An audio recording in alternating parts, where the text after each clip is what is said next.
இன்றைக்கி இந்தியா கூட்டணியும் வச்சிருக்கிறீங்க. இதனால் நாட்டு மக்களுக்கு என்ன நன்மை?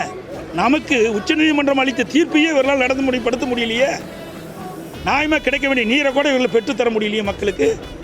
இதனால் இந்தியா கூட்டணியில் அங்கம் வச்சு நான் தமிழ்நாட்டு மக்களுக்கு என்ன நன்மை பெற்றுத்தர போகிறாங்க? இருக்கிற உரிமையை பாதுகாக்க முடியலையே இவனால.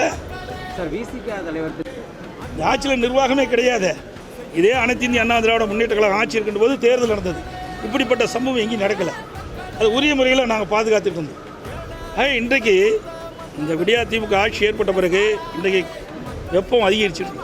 இந்த கோடை காலத்தில் எவ்வளோ மின்சாரம் தேவை என்பதை முன்கூட்டி அறிந்து அதற்கு தேவையான ஏற்பாடு செஞ்சுருக்கணும். அதுவும் தவற விட்டுட்டாங்க. எங்கே பார்த்தாலும் அடிக்கடி மின்தடை ஏற்படுது.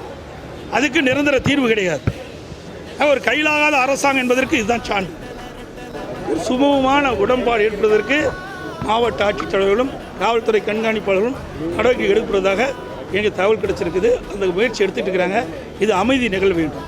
ஆக இதை ஒரு பெரிதாக பெரிதுபடுத்த வேண்டாம் என்று இந்த நேரத்தில் கேட்டுக்கிறேன். அனைவரும் சகோதரத்தோடு தான் வாழ வேண்டும். இன்றைக்கி ஒரு குடும்பமாக வாழ்ந்துகிட்டு இருந்த பகுதியில் ஏதோ சில காரணத்திற்காக இப்படிப்பட்ட பிரச்சனை நிகழ்ந்துட்டது. இது உண்மையிலே வருத்தம் அளிக்கின்றது. இந்த நம்ம மாவட்டத்தில் அழைச்சி வருத்தம் அளிக்கின்றது. இந்த விடியா திமுக அரசு இதற்கு உரிய முயற்சி செய்து அங்கே இருக்கின்ற ஒரு சுமூகமான சூழ்நிலை ஏற்படுவதற்கு இன்றைக்கி பீஸ் கமிட்டி போட்டு நடவடிக்கை எடுக்கணும். அதுக்குண்ட முயற்சி எல்லாம் எடுக்கப்படுவதாக தகவல் கிடைச்சிருக்கு.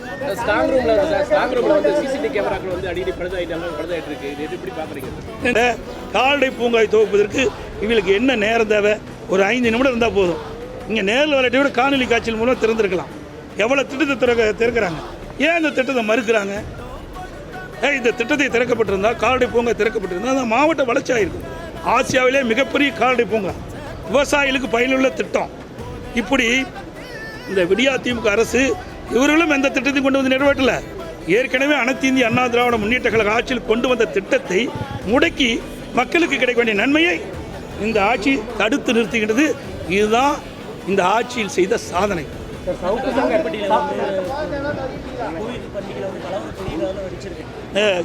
நிறைவேற்றிருக்கலாம்.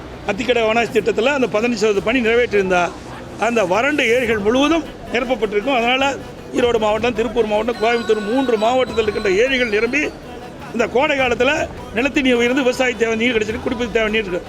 அதையும் கிடப்பில் போட்டு அதிமுக ஆட்சியில் கொண்டு வந்த திட்டம் இன்றைக்கு 100 ஏரி திட்டம். நீரேற்றின் மூலமாக 4 சட்டமன்ற தொகுதி, சேலம் மாவட்டத்தில் 4 சட்டமன்ற தொகுதி, மேட்டூர் சட்டமன்ற தொகுதி, ஓமலூர் சட்டமன்ற தொகுதி, சங்ககிரி சட்டமன்ற தொகுதி, எடப்பாடி சட்டமன்ற வறண்ட 100 ஏரிகளுக்கு நீர் நிரப்புகின்ற திட்டத்தை முதற்கட்டமாக 6 ஏரிகளுக்கு நீர் நிரப்புவதற்கு நான் திறந்து வச்சேன். அதுக்கு முன்னாடி ஆட்சி பொறுப்பேற்று 3 ஆண்டு காலம் ஆகுது திமுக ஆட்சி. 3 ஆண்டு காலத்தில் இந்த திட்டம் வேண்டுமென்ற அண்ணா திமுக ஆட்சியில் தொடங்கப்பட்ட திட்டம் என்ற ஒரே காரணத்திற்காக கிடப்பில் போட்டு இன்றைக்கி போன வருஷம் பார்த்திங்கன்னா எனக்கு போன ஆண்டுக்கு முந்தி தாண்டு உபரி நீர் மேட்டூர்லேருந்து மேட்டூர் அணை நிரம்பி உபரி நீர் வெளியே போய் கடலில் கலந்தது. இந்த ஒரு 20% தான் இந்த பணி நிறைவேற்றப்படாமல் இருந்தது. அது நிறைவேற்றப்பட்டிருந்தால் இந்த நீரேற்றின் மூலமாக 100 ஏரி நிரப்பியிருந்தால் நம்முடைய சேலம் மாவட்டத்தில் விவசாயி இந்த 4 சட்டமன்ற தொழில்கின்ற விவசாயிகளுக்கு நிலத்தடி நீர் உயர்ந்து விவசாய தேவை நீர் கிடைச்சிருக்கும், குடிப்பதற்கு தேவை நீர் கிடைச்சிருக்கும். அதே போல் அத்திக்கடை அவனாசி திட்டம் அதிமுக ஆட்சியில் 85 பொறுப்பேற்புக்கு முன்பு எவ்வளோ வாக்குறுதி கொடுத்தாங்க.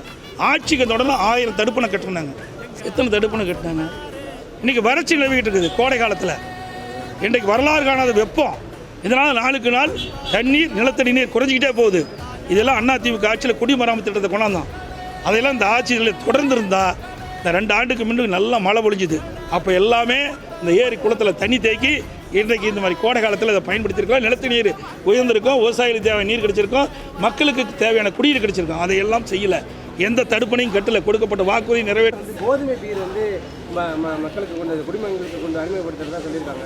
ஆமாம், அதுதான் நாட்டுக்கு முக்கியம். குடிநீர் முக்கியம் இல்லை, பீர் தான் முக்கியம். ஏன்னா எப்போ அந்த விடியா திமுக அரசு ஆட்சிக்கு வந்ததோ அதில் மதுபானத்தெல்லாம் நம்ம கண்ணுக்கு அர்த்தமாக இருக்குது. அதில் தான் வருமானம் அதிகமாக கிடைக்குது. அதெல்லாம் அதிகமாக கவனம் செலுத்துகிறாங்க. அது மட்டும் இல்லை, தகவல் வெளியாக இருக்குது. அது பர்சனலாக இல்லை, அரசியல் ரகசியமாக நான் வெளிநாட்டுக்கு போகிறவங்கள ஒன்றும் போட மாட்டேங்க, கேள்வி கேட்க மாட்டேங்க. ஸ்பெயின் நாட்டுக்கு போகிறவங்க, துபாய் நாட்டுக்கு போகிறவங்க, அமெரிக்கா போகிறவங்கள கேள்வி கேட்க மாட்டேங்க. நான் பக்கத்தில் கேரளாவில் ஆயுர்வேத சிகிச்சைக்காக போனேன். இது என்ன பட்டிமன்றம் வச்சா சொல்லிட்டு போக முடியும்? எல்லாத்தையும் அரவழைச்சு எடப்பாடி பழனிசாமி ஆயுர்வேத சிகிச்சைக்கு போகிறாங்கன்னு சொல்லிட்டு போக முடியும்? எல்லாம் கேவலமாக பத்திரிக்கையில் போடாதுங்க. அது தினகரன் பத்திரிக்கிறது பாரு, திமுக மறுபதிப்பாகி போச்சு. அசிங்கமாக இருக்குது. ஒருத்தருக்கு உங்களுக்குலாம் உடல் சரியில்லைன்னு சொல்லிகிட்டே போக போகிறீங்க ஊரில் ஒரு ஆயுர்வேத சிகிச்சைக்கு போய் எப்படி சிகிச்சை பெறலாம் அப்படின்னு ஒரு ஆலோசனை கேட்கறதுக்காக நான் போனேன். இதில் என்ன தவறு இருக்குது? என்னுடைய பாதை வலிக்குன்னு உங்களுக்கு நல்லா தெரியும். அதிக நேரம் நின்று அந்த கீழே இருக்கிற குதியில் இருக்கிற சதை இறுகி போச்சு. அதுக்கு ட்ரீட்மெண்ட் கொடுக்கணும். அது எவ்வளோ நாள் சிகிச்சை கொடுக்கணும் எப்படி என்பதெல்லாம் ஆலோசனை பெறுவதற்காக ஆயுர்வேத சிகிச்சைக்கு போய் செஞ்சு ஒரு 3 நாள் இருந்துட்டு வந்தேன். அதை பெருசாக போடுறீங்க. ஏன்னா என்னை பொறுத்த வரைக்கும் விளம்பரப்படுத்த கிடையாது. சைக்கிளில் போனால் முதலமைச்சர் விளம்பரப்படுத்துவீங்க, பளு தூக்குனா விளம்பரப்படுத்துவீங்க, வெளிநாடு போனால் ஃபோட்டோ போடுவீங்க, அவர் விளையாடுறதெல்லாம் ஃபோட்டோ காட்டுவீங்க. ஆனால் வறட்சியால் பாதிக்கப்பட்ட மக்கள் குடிதண்ணி இல்லாமல் போராட்டம் பண்ணிட்டு இருக்காங்க, அதை போட மாட்டேங்கிறீங்க. இன்றைக்கு முதலமைச்சர் தேர்ந்தெடுக்கப்பட்ட முதலமைச்சர் இன்றைக்கி ஓய்வு எடுக்க போகிறார். ஓய்வு எடுக்க போவதில் வேணான்னு சொல்லிடுறேன். எப்போ போகணும்? இப்படிப்பட்ட வறட்சியான காலத்தில் மக்கள் கடும் அவதிக்கு உள்ளாகிக்கின்ற நேரத்தில் இன்றைக்கி தமிழகத்தில் வரலாறு காணாத வெயில் 112 டிகிரி வரைக்கும் போயிட்டுது. எங்கே பார்த்தாலும் குடிநீர் பிரச்சனை தட்டுப்பாடு. இந்த ஊடகத்தில் பத்திரிக்கை வர செய்தி இன்றைக்கு குடிதண்ணி இல்லாமல் சாலை மறியல் போராட்டம் நடத்திட்டு இருக்குது மக்கள். ஆக இதையெல்லாம் இந்த அரசாங்கம் கவனிக்கல. இந்த முதலமைச்சர் இதெல்லாம் கவனம் செலுத்தலை. இதையெல்லாம் பத்திரிகையில் போட மாட்டீங்க. ஆனால் இதையெல்லாம் பத்திரிகையில் கொண்டு வர மாட்டீங்க. இந்த ஆட்சியில் நடைபெற்ற அவலங்களை பத்திரிகையில் தெரிவிக்க மாட்டீங்க, ஊடகத்தில் தெரிவிக்க மாட்டீங்க. பயம். ஏன்னா நான் ஆட்சியில் இருக்கும்போது என்னை பற்றி விமர்சனம் பண்ணீங்க, எங்கள் ஆட்சி பற்றி விமர்சனம் பண்ணீங்க, எதிர்க்கட்சியாக இருக்கும்போது விமர்சனம் பண்ணிட்டு இருக்கிறீங்க. இதிலிருந்து என்ன தெரியுதுன்னா எங்களை சார்ந்து ஒளிபரப்பு பண்ணால் தான் உங்களுடைய தொலைக்காட்சி ஓடுன்னு நினைக்கிறேன், பத்திரிக்கை விற்குன்னு நினைக்கிறேன். அப்படி தான் நினைக்கிறேன். ஏன்னா இந்த ஆட்சியில் நடைபெற்ற அவலங்கள் ஒரு அரசாங்கம் தான் இதெல்லாம் செயல்பட வேணும். எதிர்க்கட்சிகள்